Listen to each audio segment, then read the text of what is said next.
संगत मुश्तरका मफादात कौंसिल यानी CCI जो इजलास जारी है उन के भी मिनट्स बाहर ना निकता नई वरी को फैसलो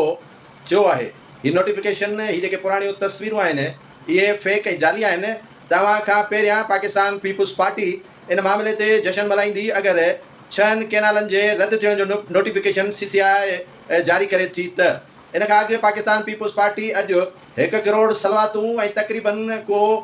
ख़तम क़ुरान जा लातादाद कढाया आहिनि बिलावल भुट्टो ज़रदारी तरफ़ां त दुआ कयो त CCI जे इजलास में इहो जेको मामिलो आहे कैनालनि वारो दफ़न थी वञे त सिंध जे माण्हुनि मां जेको गुस्सो आहे गम आहे एहतजाज आहे पीपीए ॾांहुं नफ़रत आहे उहा कुझु झकी थिए। अगरि जेकॾहिं CCI जे इजलास में 6 कैनालनि जेके 3 पंजाब 1 सिंध 1 बलूचिस्तान ऐं 1 खैबर पख्तूनख्वा में तामीर करण जो फ़ैसिलो कयो आहे उहे अगरि रद्द न थिया त पोइ वधीक कशीदगी ऐं दमादम मस्त कलंदड़ थींदो। पीपुल्स पार्टी इन लाइ तयारु वेठी आहे त पोइ असां